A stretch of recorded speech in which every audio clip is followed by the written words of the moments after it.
see you all, some familiar faces from long times, some familiar faces from yesterday's concert.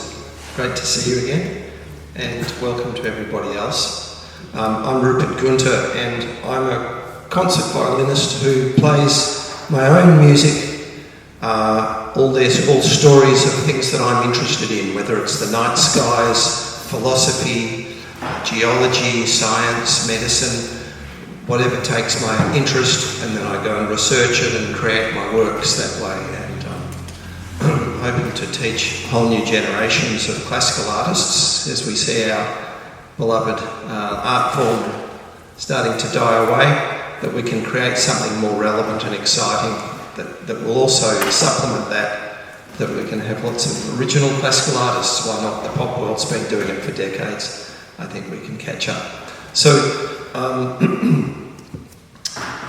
Marcus Aurelius is the inspiration for today's concert.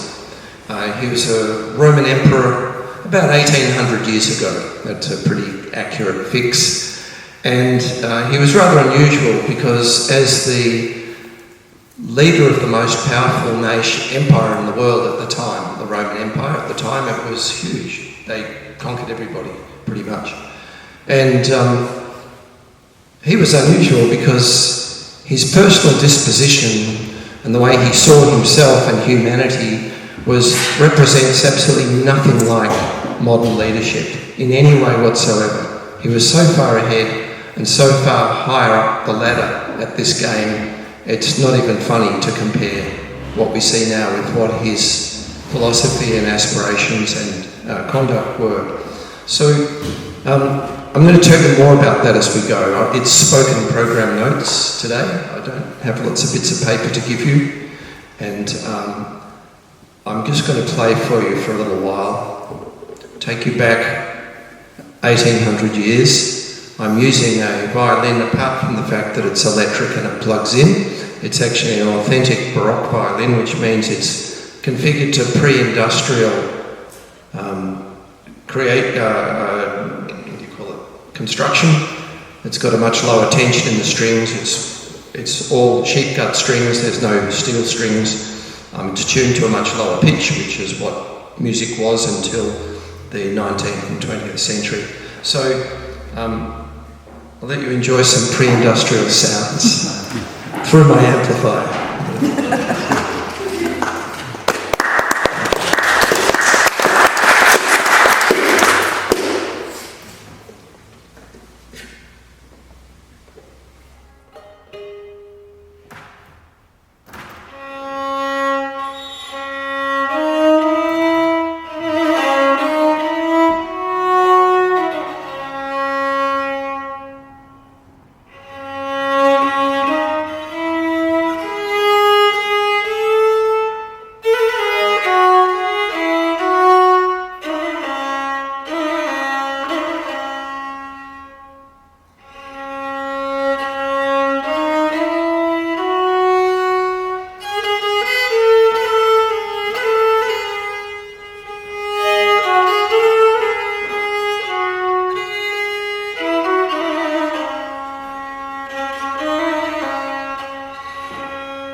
So the concert today is going to be in many segments, and I'm going to explain little bits about Aurelius and about the music and about what that reflects on leadership. I think it's very relevant at the moment. I think it's probably interesting to everybody.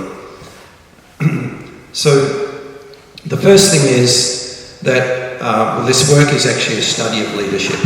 If you can think of an artwork being a study of leadership, but you'll see that's what I'm going to take you. I hope to illustrate through the music and text the great contrast in psychological maturity which a statesman of Aurelius's integrity and humanitarian vision would bring to the world stage if suddenly appearing now as a leader in the modern world, standing in stark contrast among the current rather psychologically unbalanced world leadership. The music is a series of extended improvisations as meditations on Aurelius's philosophy of what he called good-spiritedness or goodness of character, the ancient Greek word eudaimonia, the path of a life of practicing virtue and living in accordance with nature, and to be in self-control enough to live free from anger, envy, jealousy, and how a world leader like this would help us achieve a future of security through wisdom, through collaboration and through cooperation, instead of seeking security through perpetual suppression, domination, fear and wars. I think that's a pretty reasonable starting place to look at leadership. And I'm going to just point out several things. Aurelius's wisdom works on, I think it's on 3 levels to come to terms with it. One is the obvious.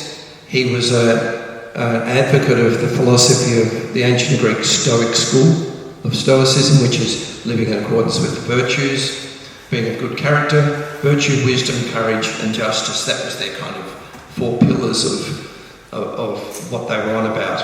So yeah, anyone could put their hand up and say, yeah, I'm in. And then they go to work and someone cuts them off in the traffic and suddenly they're out because they're not keeping up. And what was interesting was to look at how did Aurelius get to be who he was? Because there were lots of leaders, but he stood out in time. And we're still looking 2,000 years later, reading his texts about goodness of character in the realm of leadership and responsibility and duty of care from a compassionate and cooperative and wise place. And I would ask you, okay, in 2,000 years from now, who are you going to be reading for your personal, ethical and character guidance from the current world leadership? Because my page is still blank. And that, I think he's incredibly significant because of this. So the less obvious, the obvious is, yes, he's all the Stoicism. The less obvious is, well, hang on, how did he get there? And the third level is how he did get there, which is obvious reading his text that he was very involved with, I call self-work. I worked for years on this thing to be able to play it. From the time I was a little kid, every day I had to sacrifice lots of things to practice happily to do that. But through a lot of work, I achieved mastery on this instrument. In all of my training and all of my years at school, I was never prompted, instructed, or even floated the concept of degrees of self-mastery, learning to work on ourselves and improve our character, and to become better people, but know how to get there. So when someone cuts you off in the traffic on the way to work, you've just read your Marcus Aurelius the night before, you go, where does this person who displeases me with their behaviour, where do I most closely resemble them? That was his approach. If you disapprove of somebody, have a look at yourself and see where you most resemble those characteristics that you can't stand. Imagine Parliament, if that was common practice. It'd be a completely different story. So, the obvious Stoicism, yep. Question, okay, well, how did he do it? Because I got pretty angry this morning and wound my window down and gave that guy a dose of what I thought. Self-work. How much of that have I done? Not very much. Okay. So reflection, meditation, questioning self, coming to terms with a greater honesty. So that's where I'm going to start the concert today. It's time for some music. And the way I'm doing this is to make it a reflective process.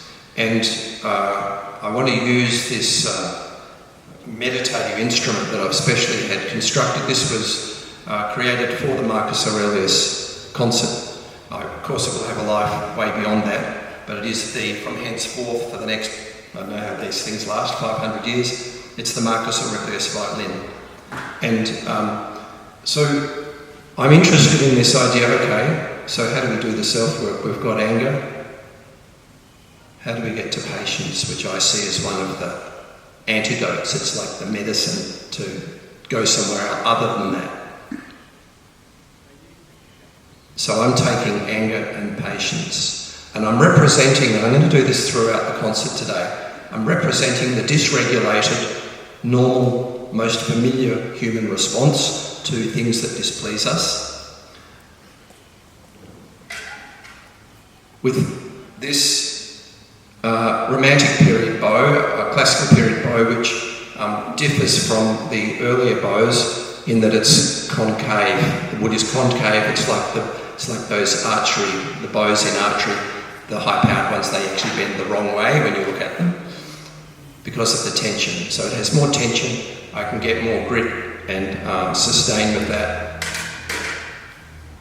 And I'm representing Aurelius' simplification of life by bringing things back to ourselves and what we can change with this. Officially it's a beautiful Baroque bow made to Baroque specifications, but all these bows from the earlier periods before that one, they were all modelled on a hunting bow originally, so they're convex. The wood is convex, the stick curves out. If I over-tighten it would do that, but it'll probably break it. So it does have actually, if you come and have a look afterwards if you like, it's actually a convex bow. It's shorter and has a shorter breath than the other bow. And so this is like the good guy, and this is like the bad guy. So we're going to start with the bad guy. Not really. We're all quite dysregulated, but you know, it could be a thing in education that we learn how to handle that differently. So I'm going to start with a meditation on anger with this bow, and then we're going to transition into Aurelius's idea of being patient with all things.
Now, I'm going to go into a little bit more detail about what Aurelius did with himself during the day.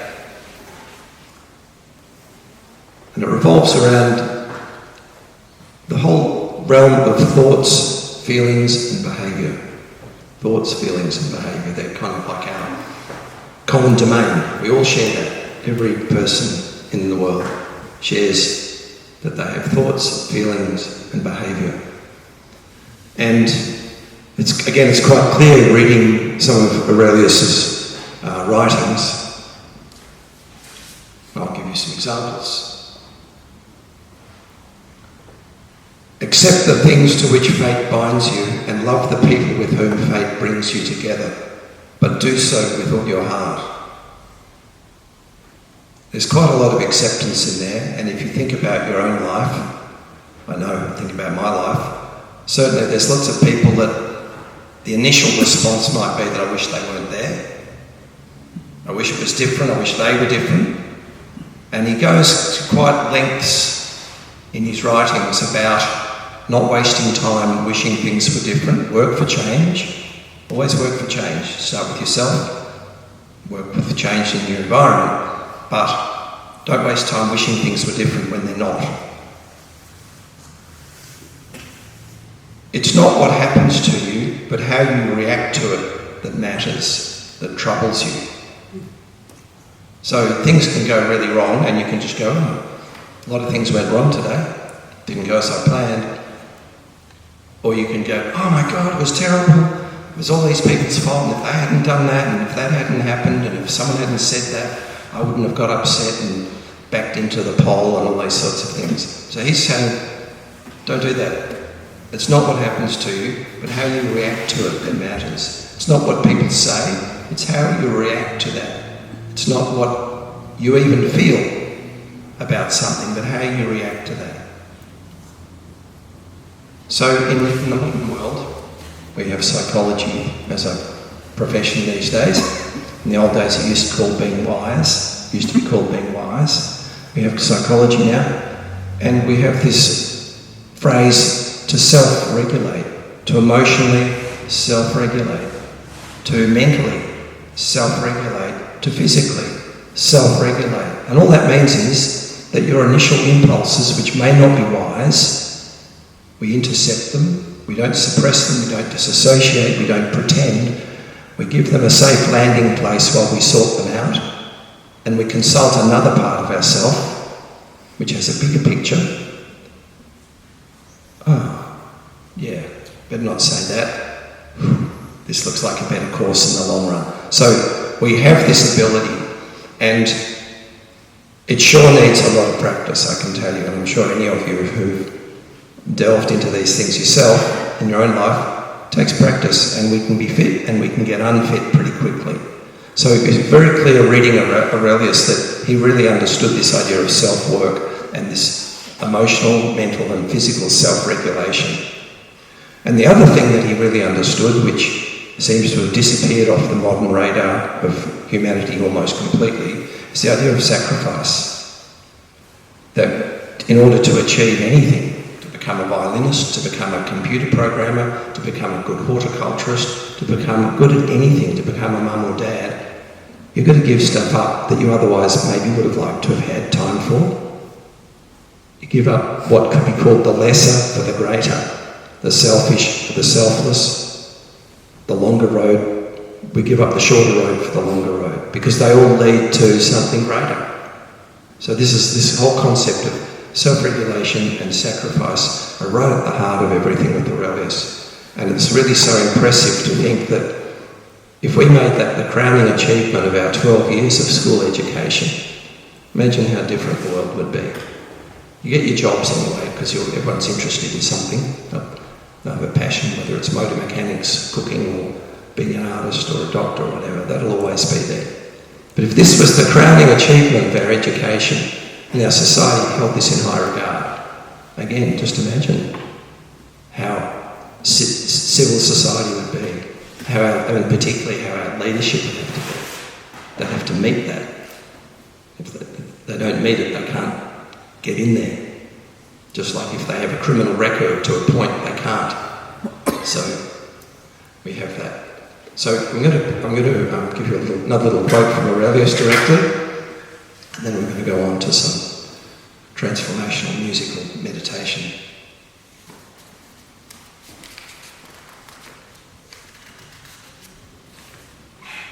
The soul becomes dyed with the colour of its thoughts.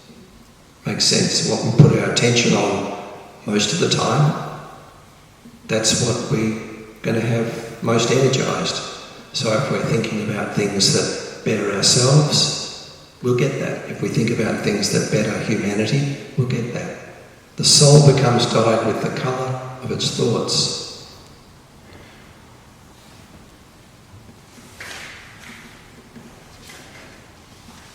And I'm going to take a little journey here.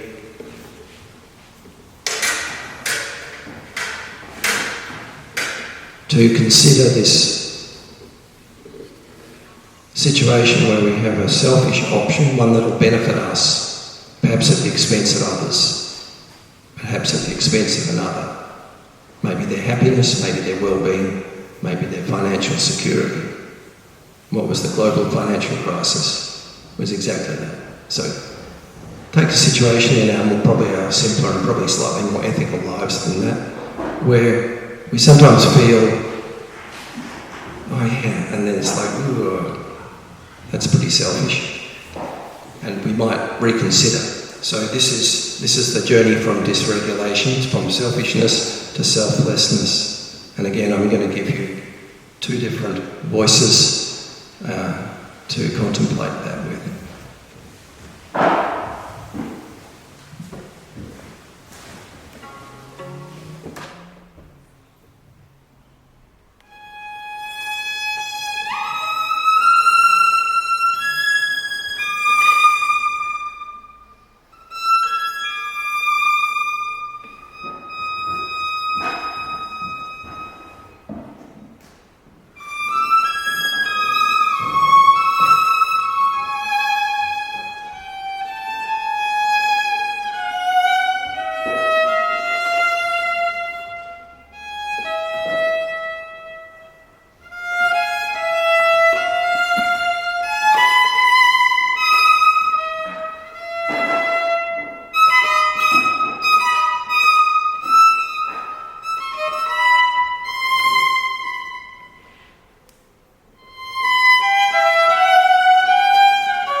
Here's a wonderful quote, which again, if it hung above the doorway in Parliament, just imagine.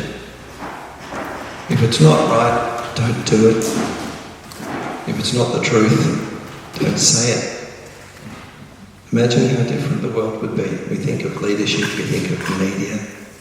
Imagine if those two simple things were held close to people's hearts who had that influence and responsibility and duty of care.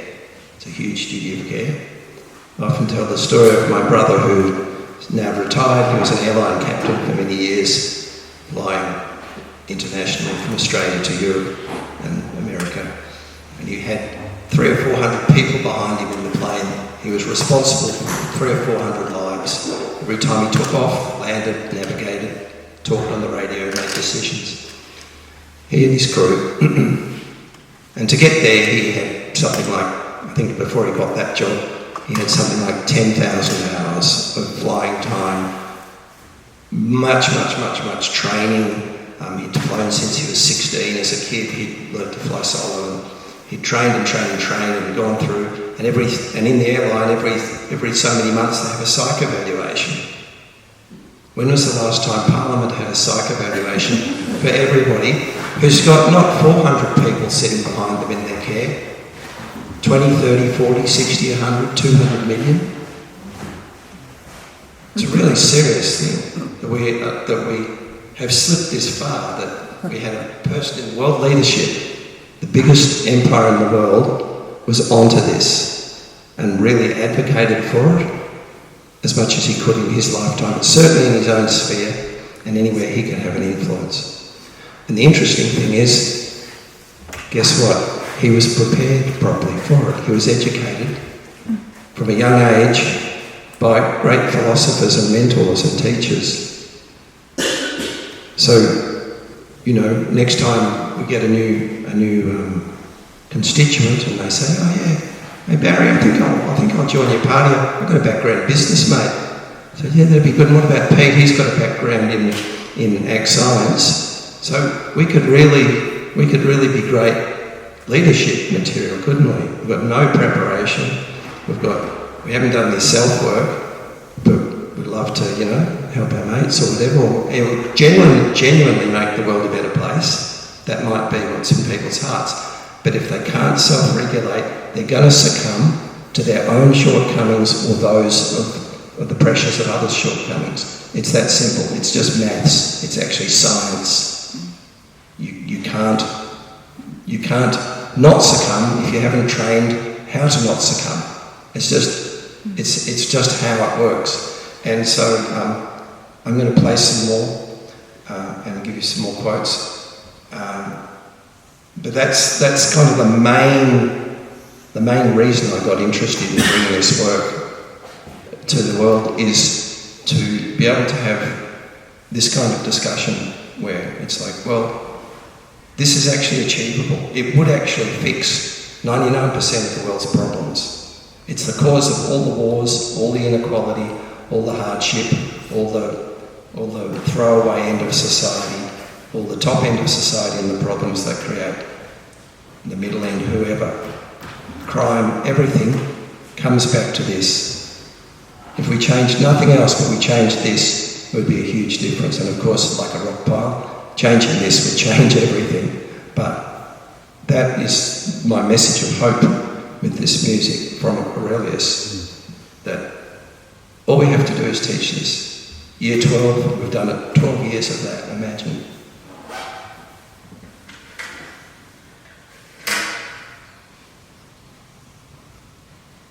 So here's a nice little quote, which applies to myself as much as anybody. Don't explain your philosophy, embody it. And there's a nice saying when people start having religious arguments in my presence, I often say, well, I just take your religion to be your behaviour. And that was some advice I got from somebody many years ago when we were having a conversation about these things, and I think it's probably the best definition of religion that I've ever heard. What we do all day, every day, that's our religion. So this is just a journey. I'm not going to do the black and white thing and the good guys and the bad guys. I'm just going to take you on musical journeys.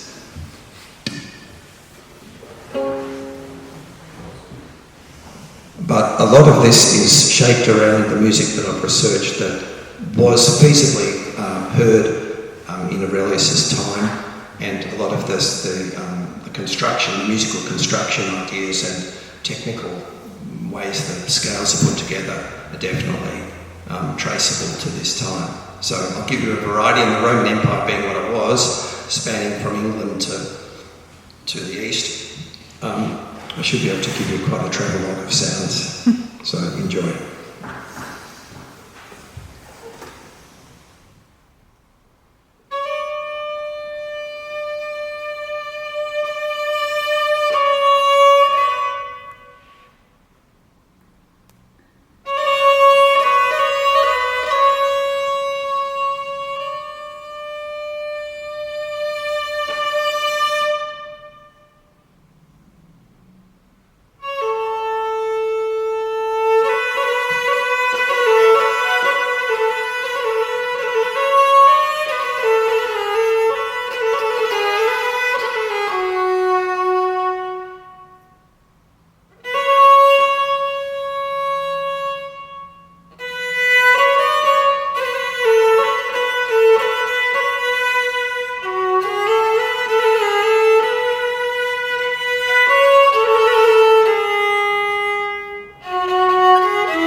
So some of you might be familiar with Marcus Aurelius, the famous book, Meditations. It's available, I think Penguin have an edition, practically everyone under the sun has published it. He never wrote a book called Meditations. He kept a personal pocketbook, written in ancient Greek, which was the language of the educated classes. And it simply said, notes to myself. That's all he ever did. That's all it was. Same thing Penguin got translated and published. Notes to myself. They were all reminders about his own standards of behaviour. I think that's marvellous. And yeah, why not call it Meditations? It's a nice name for it. And it certainly doesn't change the content in any way.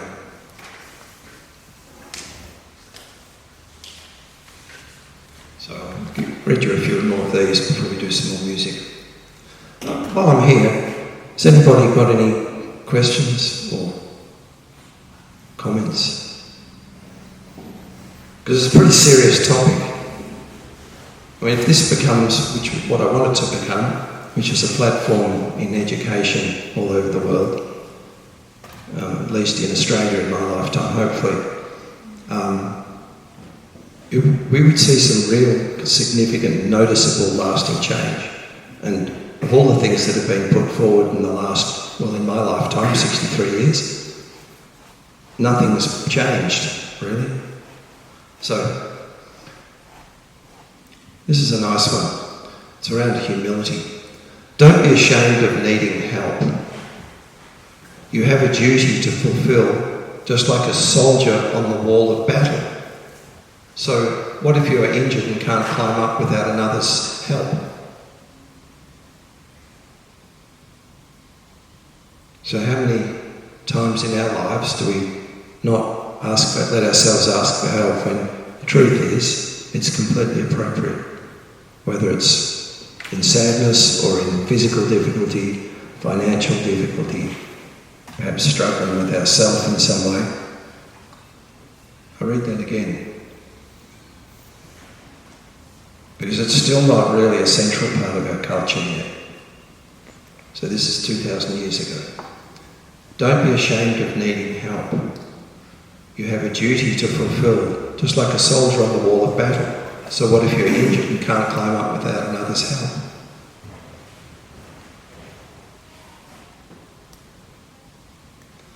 Here's a good one. The language is it's the translations are a bit problematic for me, but we can talk about that. Know first who you are, and then adorn yourself accordingly. I think there's a lot of wisdom in that. If you read through the translation into kind of self-entitlement that can be a runaway train, I think, often in the world. Know first who you are, meaning who you really are, and then behave accordingly or reach for accordingly rather than this self-entitlement, which we see a lot of, which is actually, and any psychologist will back me up on this, it's actually caused by a sense of lack in self. It's an unconscious or conscious attempt to compensate for something. Any aberrant behaviour is a compensation for some trouble at home in ourself. I love this one. Wealth consists not in what possessions you have, but the ones that you can be without.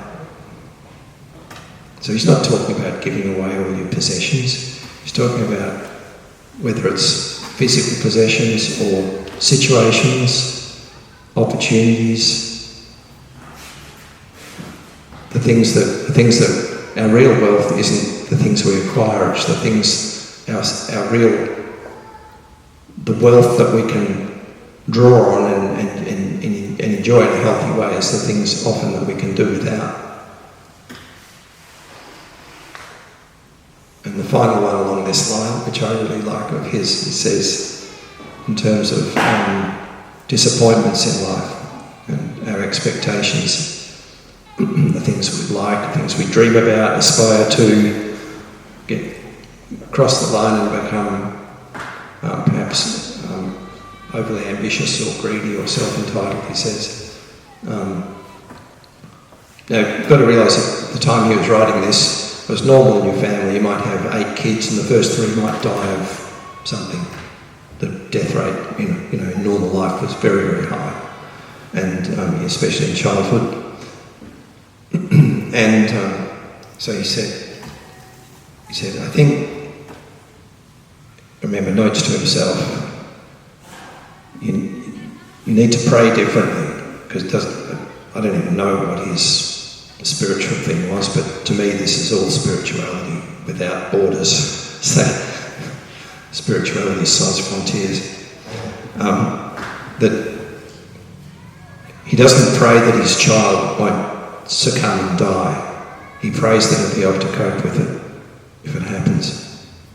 So he's looking for things that he can develop and bring to and nurture in himself, so that he's, I guess, not giving his well-being away any more than he has to. Of course, it doesn't matter how you prepare it. That's a pretty tough situation, but for anyone. But the fact that he's got the perspective already through experience, because many of his children did die, that he realised that he was hoping they wouldn't, rather than trying to become the person who, not through being hard or cold, but through being innerly resourced in himself with his own kind of safe places that he could go to cope with these sorts of things. And if you think about where we started about having safety in the world through wisdom and cooperation and kindness, rather than suppression, war and fear, I think it makes a lot of sense that we might become humanity might become a people who are better resourced at handling how life is, rather than moving into control and controlling others and all these other sorts of sources of problems.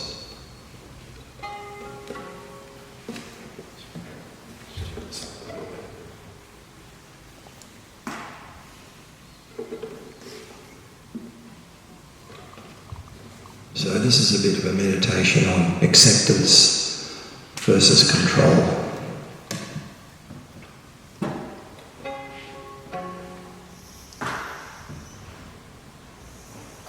And if there are any musicians here, what I didn't say was I'm using pre-industrial intonation.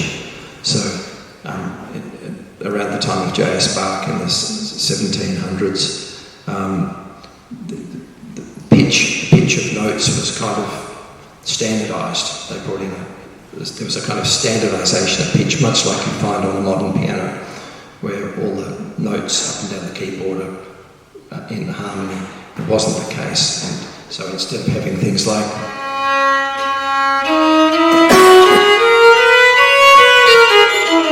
we're often hearing,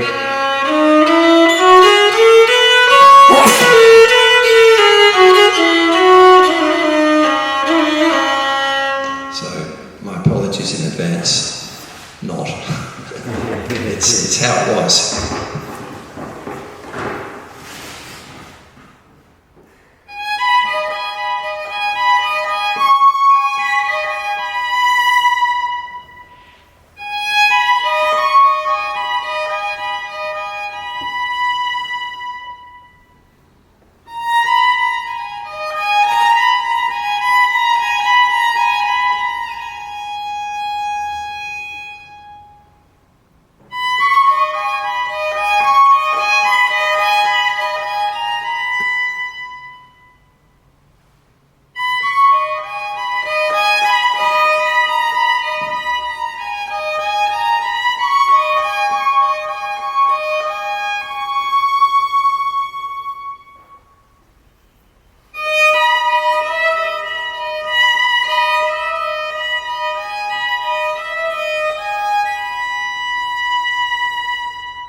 sometimes music can say a lot more than words. I'll finish up with a couple of short things and some leadership. To me, as I've said, I think it really comes down to putting self-work, or the ability to physically, emotionally, mentally self-regulate ourselves as part of normal education, part of family life, part of business life. So there's no places where we leave that behind. When we walk out the door of the business, we walk out the door from home, or we walk out the door from church, or whatever we do, that stays with us wherever we are, whether people would even know what we were thinking or not, or know what we were doing or not, or how we were behaving or not. So that's one thing. But at the heart of it, I think, is this thing where when we live in a society where poor behaviour has been normalised, we need to take a look at what the fallout from that is personally and how it's a vicious cycle. And I'll just explain. Without self-regulation, poor behaviour is inevitable. It's just going to happen, because if we're not regulating, we're going to be...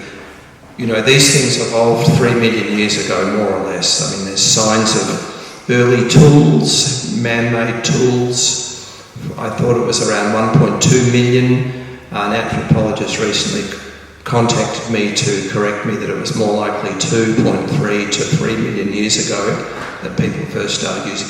There's evidence of primitive tools, whether someone's taken a piece of rock or crystal and sharpened it to be some kind of implement, or as something for banging things. When we behave poorly, so these impulses, we call fight or flight, these impulses are helpful if you're being chased by a tiger or a tree. You hear a crack of a branch falling off a tree, you jump out of the way, your adrenaline takes over, and before you know it, you're 10 metres away. That kind of thing. But when we do that in social situations, it's extremely unhelpful. And in positions of leadership where we're making decisions based on those kind of unconscious reactions to things. So without self-regulation, behaviour will inevitably be poor. Now, the consequence of that, whether people acknowledge it or not, whether they start to act out the opposite, is self-shame. You behave poorly, you're ashamed of yourself deeply inside somewhere. It's not possible not to be, but there's all the bravura and ways we can cover it up. But if we actually strip all that away, this is what's going on. So when our self-esteem gets knocked down in that way, where we feel we're not really worth behaving well.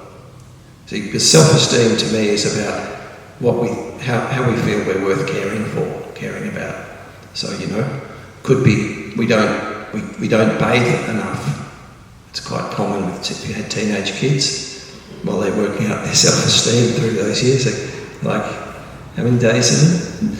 So, but as a real life example in the adult world, when we behave poorly, we produce self-shame, and that self-shame lowers how much we even think we're worth caring about.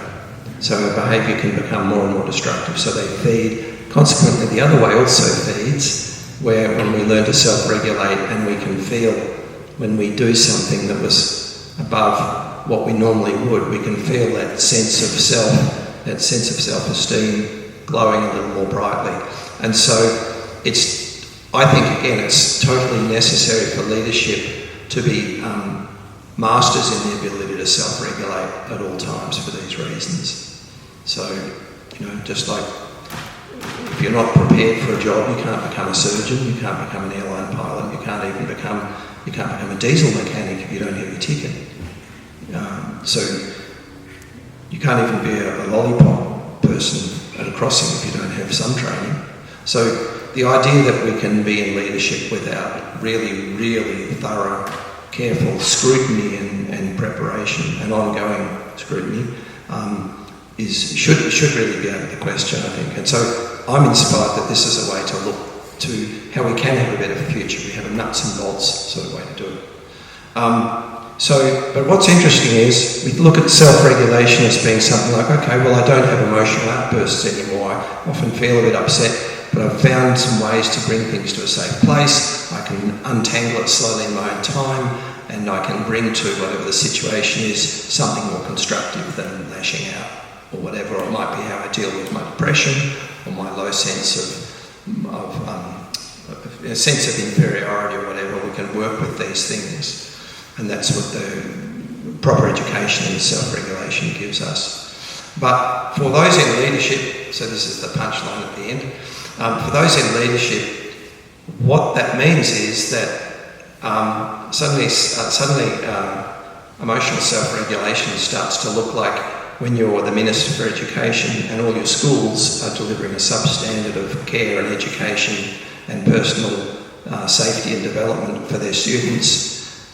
If you don't step in to correct that, there's a reason you haven't done that, and the reason is emotional, and you're not self-regulating. So we set a much higher standard, even above the normal horizon. But also what we find is with self-regulation, and again, psychology will back this up, when we achieve a proficiency in pretty good all-round self-regulation, that's where we start to find qualities like empathy, compassion, accountability, responsibility, kindness, humility, selflessness, patience, altruism, wisdom, tolerance, and more awareness. Because when we're gripped in fear or reactions, those things are the first things to recede. And when we start to function as more in mastery of our physical, emotional, mental self, that's when the door is open in a real working, day-to-day basis for that to have some continuity.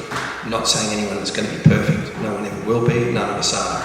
But if we're raising the game that much, we've got a window of not having, not taking things out on each other. But then in the world of leadership, where the responsibility is so much greater, we have to be that much more acute. We have to have access to these things like altruism, kindness, and accountability. We have to want that. We have to want to be transparent and accountable. And again, the only thing that gets in the way is fear of something, and that's unregulated fear. So if we're able to regulate the fear, we'll be able to go, well, yeah, I might look foolish saying that our education's second rate, we need to improve it, but at least I brought that we're going to improve it now, So that thing about making mistakes, he says, if I'm wrong, one of his quotes is, if I'm wrong, be better.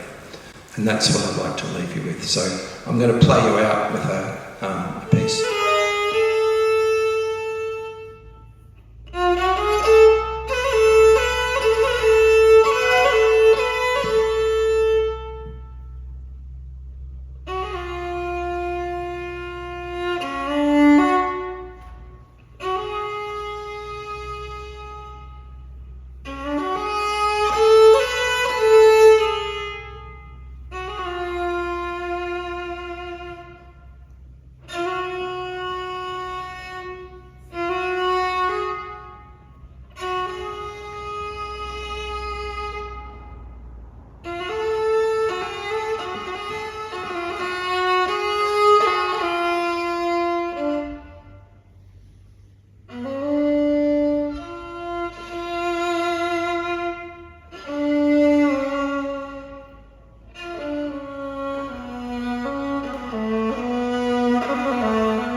Thank you very much.